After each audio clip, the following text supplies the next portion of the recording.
So humans are really interesting beings because on the one hand, we're incredibly selfish. Like we're kind of wired to get what we need, right? We just kind of go after those primal things. But there's a reason we call those primal. And then we have other things, things that are not primal, that are about contributing, that are about helping other people. And those are more divine things. I don't know a better language for it than those are things that flow out of something bigger than us that we have inside of us. And that I encompass in the innate self.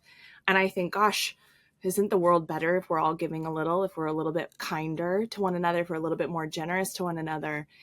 And your first question just around like you were having sort of a meaning moment, a meaning crisis moment at the same time that we have all this social political unrest.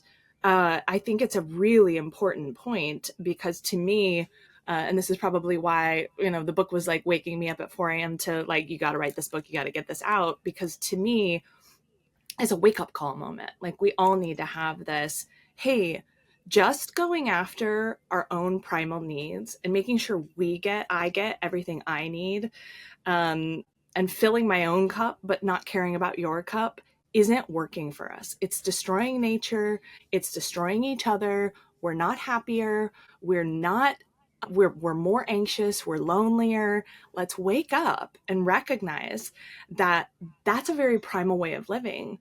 And when we live that way, it's not very like fulfilling.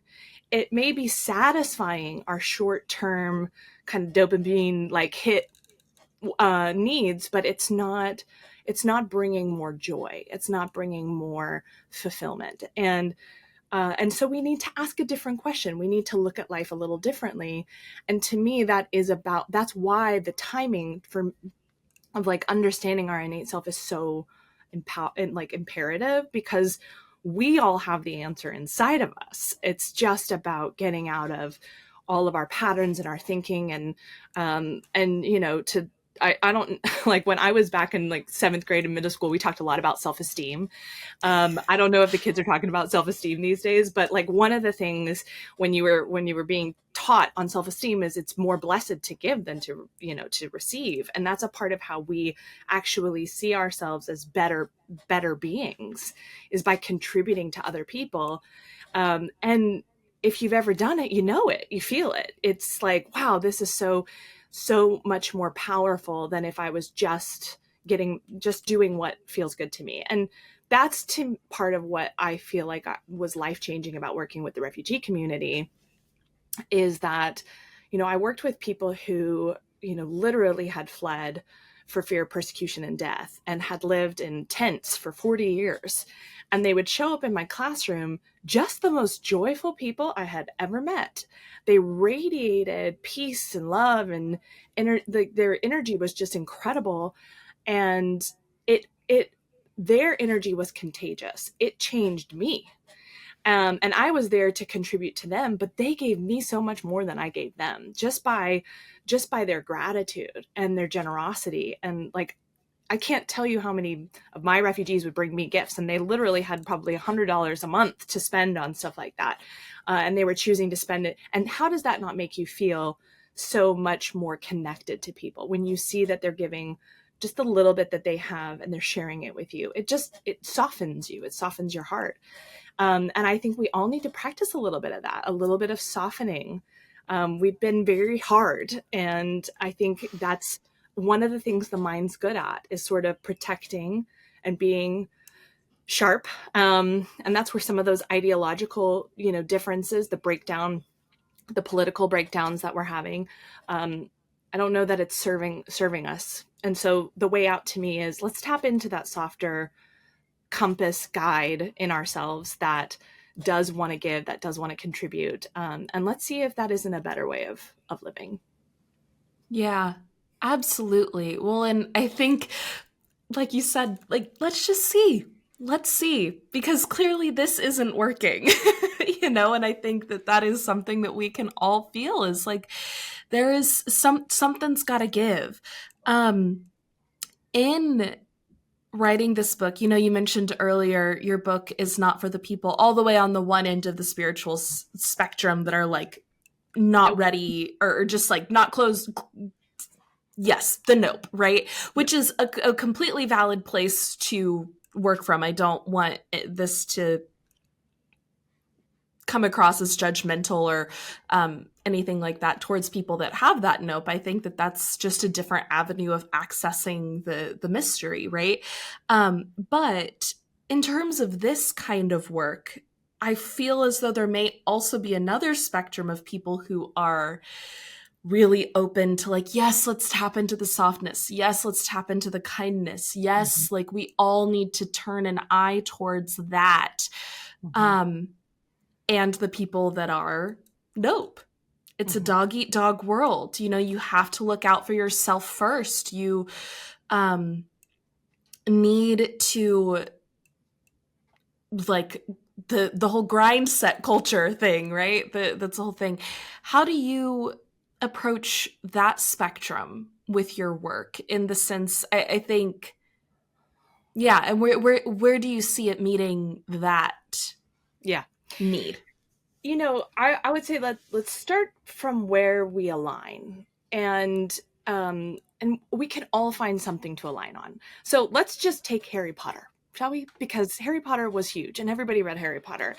And I haven't met a single person, no matter what their belief system, that was like, go Voldemort. I really want the bad guy to win. It's like it just everybody rooted for the light.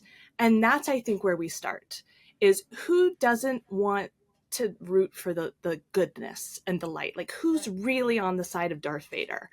Um, and like we share that. That's one of those common threads of humanity is like we root for the light. We have hope in us. It's just how we're made. And so I think if we can start from a place of groundedness and like we all want life to be better, right? And we all want goodness to win, right? And we don't want to live in a world of corruption, right? I think we can ground on some of those things. Um, Again, I am not trying to push ideology. To me, it's about Right. let's find that seed of the self that looks for beauty, that looks for light, that looks for goodness. And let's nurture that seed. And so if you may have a full-blown tree in there that's like soaking up the light and producing fruit, you may have a little tiny seed that just needs some watering and that needs to explore. And so that's why I call it a spectrum. But I think regardless of, again, part of what you're raising is kind of our belief system. Let's step outside of that and let's look at like where we all want goodness and light and Mm, love. Like who doesn't want to be loved? I haven't met that person yet. And so if we start with those things, you've already tapped into the innate self. Now yeah. how open you are to it or not, that's 100% on every single person. Like to how big do you want that to be in your life or not? But if we can tap into it, if we can just recognize it, that's even a huge start to me. Yeah, absolutely. I think almost it's how you say how you hear all the time like recognition is the first step or like awareness is Mm-hmm. it's like 90% of it too, Mm-hmm. right? Is that it's like just calling something to awareness and looking at something, right? Is kind of a lot of what we're talking about. I do want to read one of the quotes that you include in the book. You have several epigraphs throughout, and I love it. I'm such a quotes person. When I was little, I had a gallery wall in my room that was just filled with all sorts of quotes. There's always something beautiful to me about kind of capturing the thing that we're talking about, right? And this one I had never heard before. And it just Mm. really, really struck me. And it's an Albert Einstein quote. And so I'll read it for our listeners. A human being is a part of the whole called by us the universe, a part limited in time and space. He experiences himself, his thoughts and feelings as something separated from the rest, a kind of optical delusion of his consciousness. This delusion is a kind of prison for us, restricting us to our personal desires and affection for a few persons nearest to us. Our task must be to free ourselves from this prison by widening our circle of compassion to embrace all living creatures and the whole of nature in its beauty. Right? And that's Albert Einstein. The most analytical, like left brain guy we know, right? Like the space-time continuum, Yeah, talking here about compassion and consciousness. but I think, I mean, to that point though, and this is why I thought it was so powerful, like if it's good enough for Albert Einstein, I mean, come on, like it's good enough for me. But I think there's something so powerful about the that Albert Einstein to me really represents kind of the beauty of the whole. He was highly analytical, he was very intelligent, he understood science incredibly well, and yet he held within that same construct the mystery, intuition. He talks a ton about intuition. And he understood this kind of more esoteric nature of life, and without fully getting it, like it's just right, I see this, and I see that we're segmented from it, and let's understand and try to build more collective wholeness towards it. And oh, I just I mean, that's so powerful. Yeah, it's so powerful to me that he sort of represents that whole. But I think you said something at the very beginning about new age versus kind of ancient, and I tend to lean more towards the ancient as well in terms of how I think about this, because I feel like we've just kind of lost an ancient secret on some of this stuff, that if you go back and you read Plato and Socrates, and I talk a little bit about that at the very beginning, like we've been wrestling with the nature of man since forever. And let's go back and look at how they talked about some of these things. And so Albert has a great quote there, but one of the things that the allegory of the cave, have you heard the allegory of the cave? Right. It's such a beautiful analogy. For those who haven't heard that story, I'm going to do my best at summarizing it, but it's essentially, there are these people who are living in this cave and they've never seen light. And they're chained to the wall, and they're only able to see the shadows of themselves on the wall. And they think that that's reality because that's all they've ever seen. And at the end of the allegory, they're freed, and they walk into the light and they're totally blind. And I think that is such a beautiful way of understanding kind of this piece of us, that we may not fully understand it. We may feel blinded by it, or some of this may feel like too hard to conceptualize. But like, let's get out of just looking at the shadows and let's step into the light. Let's look at how expansive we can be. Humans are not just primal, we are also divine. And so stepping into the like understanding that we are more than those things, and that's why we ask the big questions. Yeah. And not just the big questions. Like I talk about meaning is like micro meaning versus macro meaning. We make meaning, Reese, out of everything. Like everything.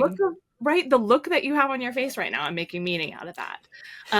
The smirk that your mom had on the phone last night when she like we make meaning out of all of that. And so it's just so important to recognize, like, we are meaning makers. We can make good meaning, we can make bad meaning. But let's lean into it. Let's not shy away from it. Yeah. No, I completely agree. I mean, clearly the podcast is called Making Meaning. I know. I'm like, you are absolutely yes. With, if any listeners are curious about Plato's allegory of the cave, I'll link some resources down below too, so that you can dive in and explore that a bit more. Make your own meaning out of it. Exactly. But the meaning that I always make, that, well, not always, because I think, you first read it in whenever I did, and it's like, oh, this is so powerful, and you have all these gut reactions. But in returning to it, the piece that really sticks out to me now is that they're blind when they leave the cave and they see the sun. And I think your note of human beings being both divine and earthly, like we kind of sit at the crux of that, right, is taken so well.